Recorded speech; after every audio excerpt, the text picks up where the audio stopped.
Mga kagaway, magandang hapon, magandang gabi, magandang umaga, magandang tanghali.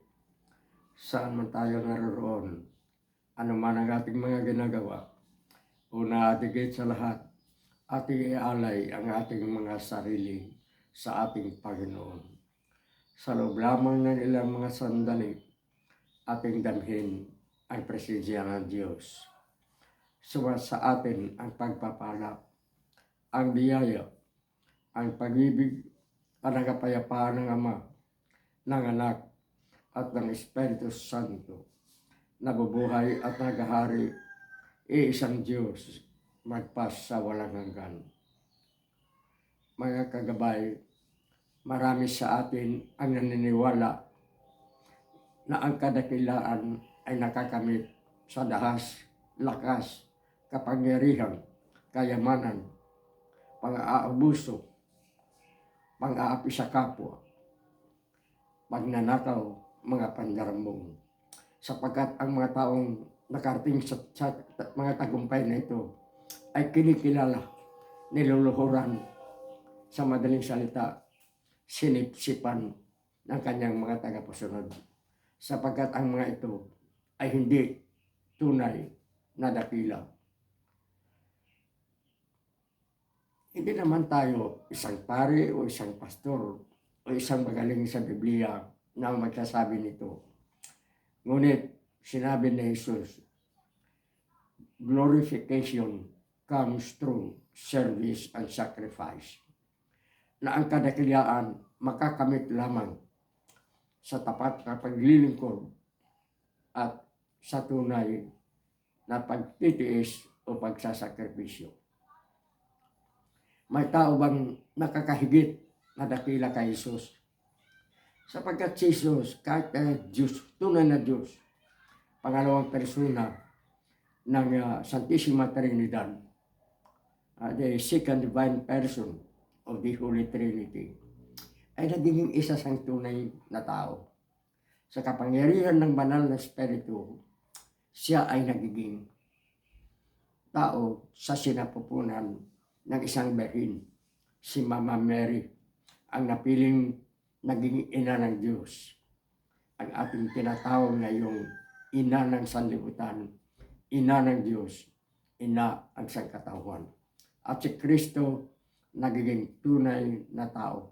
Kaya nga sa Bible mababasa natin, the Son of Man, ang anak ng tao.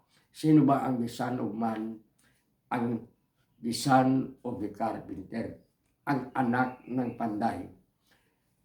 Siya ang nagiging tunay o nagiging ama ni Jesus, nang si Jesus ay nagiging tunay na tao.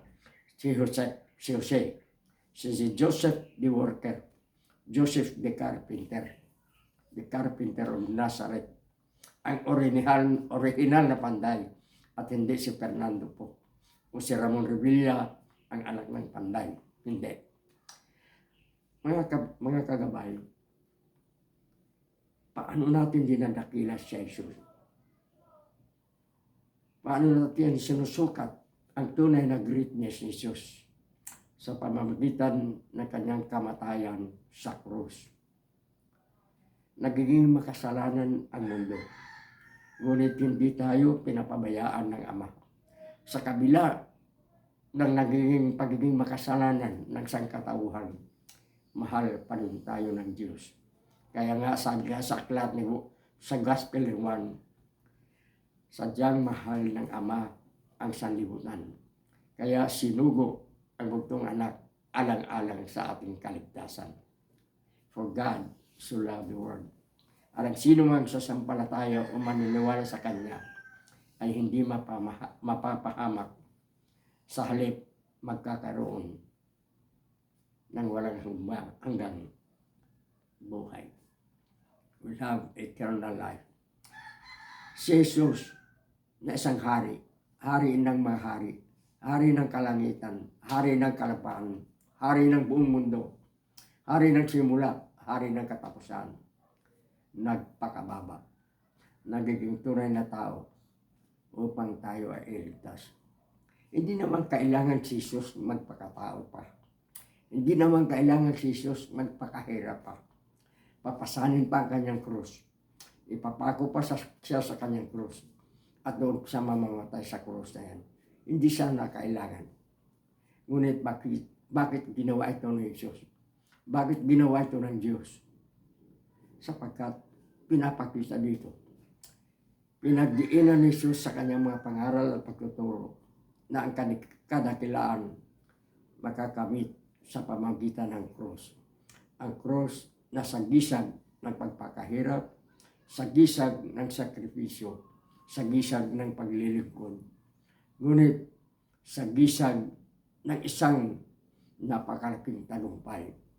Dinadakila natin ngayon si Jesus na ngayon ay nasa langit, nakaupo sa kanan, nakaluklok sa kanan ng Ama, seated at the right hand of the Father in full glory and majesty. Pinakadakila, punong-puno ng kadakilaan at karangyaan in full glory and majesty. Ngunit pinili ni Jesus ang magpakababa, ang magiging katulad natin, magiging katulad nating mga tao, ang magiging kapatid natin. Kaya nga ang tawag sa atin ng brothers and sisters of Christ. Mapapalad tayo at nakukuha ni Jesus ang kadakilaan ito sa pamamagitan ng kanyang kamatayan sa krus. Dinadakila natin ang mga diktador na katulad ni Hitler, ni Marcos, ni Stalin, ni Mao Zedong, ang mga komunista, ang mga walang Diyos. At may mga katulad tayong kina Duterte, Marcos Sr. o kung sino-sino mga naluklok sa kadakilaan dahil sa pang-aapi, dahil sa lakas, dahil sa dahas, at dahil sa pandaraya. Ngunit tandaan mga kagabay, paminsan-minsan, pansinin naman natin ang mga nakalagay sa Biblia. Huwag lang puro na lamang tayo rally sa karsada, tuligsa sa gobyerno, puri sa gobyerno, pagnanakaw o pandarambong sa gobyerno. Yan na lamang ang laman ng ating mga babasahin. Yan na lamang ang laman ng ating kasalukuyang social media. Social media na punong-puno ng mga kasinungalingan, ng mga piking impormasyon, ng mga piking balita at nagdadakila sa mga piking dakila. Nakakalimutan natin ang mga katulad ni Rizal, ni Bonifacio, ni Aguinaldo, ni Juan Luna, ni Mabini, at ni Emilio Jacinto, magiging si Gregorio del Pilar. Pag itatanong natin ang mga tao ito sa ating mga mag-aaral, tiyak ang sagot, ay, hindi pa ako noon ipinanganak.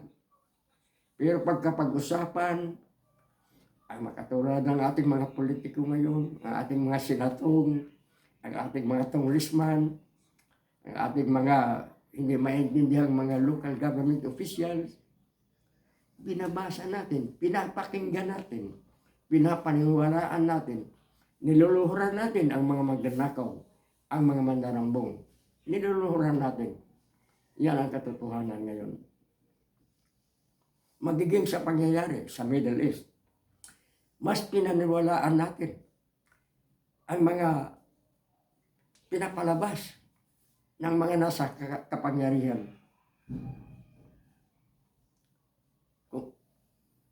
Pagka ang mabasa nating mga sulat ay magaling sa kaparian sa mga obispo, marami ang nagsasabi, bakit naman nakikialam na naman ang mga ito? Bakit sino ba ang Santo Papa? Ang tanong, kung sino ang Santo Papa, sino naman ang katulad ni Donald Trump? Sino ang mas dakila sa dalawang ito? Makasalanan silang dalawa. Tao lamang sila. Pero sa ngayon, sino ang higit na dakila sa mga ito? Tandaan, greatness through sanctification, through service and sacrifice.